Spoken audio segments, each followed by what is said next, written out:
From the opinion pages of the Wall Street Journal, this is Potomac Watch.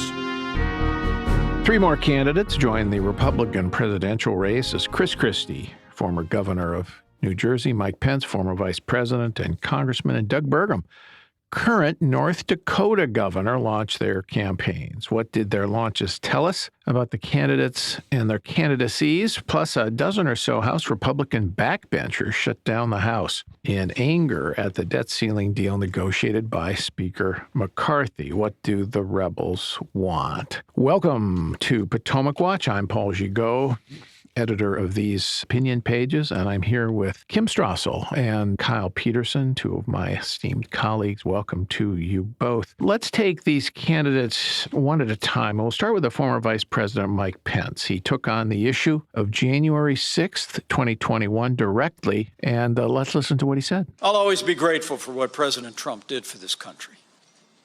I've often prayed for him over the past few years, and I prayed for him again today. I had hoped he would come around and see that he had been misled about my role that day. But that was not to be. So let me say, I stand before you today as a candidate for president to say to the Republican Party must be the party of the Constitution of the United States. Interesting, Kyle, very interesting, taking on directly the January 6th issue and taking on Trump's role and framing it in a way that was about the larger question of fealty to the Constitution. I think that's a very strong argument, particularly with Republicans and Republican primary voters who see themselves as defenders of the Constitution against the political left. That wasn't even the most pointed bit of it either. Here's another line from Pence. Anyone who puts themselves over the Constitution should never be president of the United States. And anyone who asks someone else to put them over the Constitution should never be president of the United States again, which is a clear reference to President Trump's pressure on Mike Pence to unilaterally throw out electoral votes after the 2020 election. I think that's probably the right strategy for Mike Pence. January 6th has been so marked on him as a candidate, as a former vice president, that he can't very well run away from it. He's also making the argument that when we beat President Biden in 2024, Kamala Harris will have no right to unilaterally throw out those electoral college votes, which it may be an argument that Republicans are receptive to. But it seems to me that he's still in a tough spot, but he's hoping that in the light of day here, a couple of years later, Republican voters, even those who bought into President Trump's theories about mass voter fraud, are maybe thinking to themselves, the evidence 2 years later hasn't arrived. Dominion voting machine stuff that I was worried about didn't pan out. Maybe Mike Pence has a point. Well, the paradox of his candidacy, Kim, is, at least in my view, is that Mike Pence was the man in the moment where his character was tested very dramatically and directly. That is, on January 6th. Trump had been lobbying him for weeks to try to stop the electoral count vote that day. Pence said he did not have the power to do so. And he knew, I think Mike Pence knew, that was going to cost him politically because he was disagreeing with Trump. And in fact, a lot of the voters who supported Trump, millions, tens of millions of them, do hold it against Pence for doing that. So while he did the right thing, he had to know it was going to cost him politically. And yet he's still running. Now he's coming out, thinks that he can somehow make the case that he did the right thing, and maybe voters will, as Kyle says, give him a second chance. Yeah, this is why it's fascinating that he has chosen to lean in on this.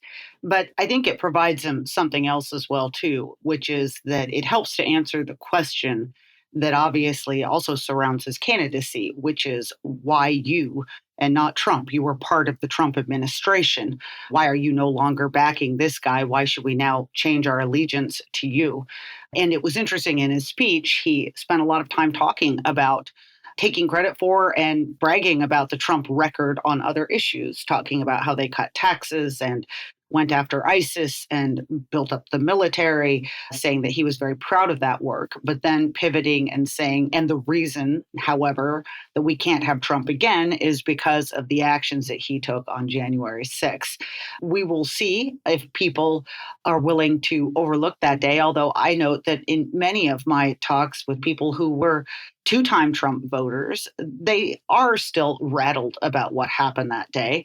They felt as though Donald Trump might have had some legitimate grievances about the way the election was conducted in some places, changes that courts made, et cetera, but that they weren't happy to see the way he actually handled himself that day. So I think there is still an opening for him to make an argument with people. I think the bigger question Pence might have is how he defines himself differently from other candidates and whether or not he's got the kind of zing and personality to get voters to give him a look. Zest and zing. Kyle, you're a man with zest and zing. I don't know with Pence. I happen to like Mike Pence a lot. I think he's a good person. He's a conviction politician. I like conviction politicians, generally speaking, because you know what they believe. You know that they're going to try to stick with that rather than sway with the winds. And he's running as a kind of full-field Reagan conservative, as he would describe it. National security, he's trying to distinguish himself from Trump and the folks who disagree on Ukraine. He wants to support Ukraine. He's running as an economic conservative, a classic free market conservative, which counters some of the Marco Rubio big government conservatism that is fashionable these days. And he's running as a social conservative of the old kind. I mean, he's not opposed to the woke debates of the current day, but he defined himself in his remarks as somebody who is pro-life. The big question is there a market for that kind of conservative in the GOP these days? Pence is definitely betting that there is, and in some sense, I agree with you. He's pitching himself almost as a pre-Trump Republican. Some of the distinctions you're making, I think, are good ones. Some quotes from Pence. Donald Trump and others in this race are retreating from the cause of the unborn. Pence has called for a 15-week national ban on abortions to set a national standard, a national floor, as he calls it. He said, "It's disappointing to me that Donald Trump's position on entitlement reform is identical to Joe Biden's," which is a notable distinction. Pence is opening the door to future changes in Social Security and Medicare, calling those programs the drivers of America's debt, which, by the way, he is 100% correct about. And so it is an odd moment for conservatism when you have the leading candidate for the Republican nomination, Donald Trump, saying we're not going to touch those programs ever, hands off, as Democrats have been saying for a long time. Yeah, it basically sounds like Joe Biden. And then a third one I'll read. He says, when Vladimir Putin rolled into Ukraine, the former president called him a genius. I know the difference between a genius and a war criminal. And so those are three distinctions he's making in terms of policy with President Trump. And it makes sense that he's doing it that way, distinguishing himself from his old running mate and the guy who is leading the field, at least in the polls right now.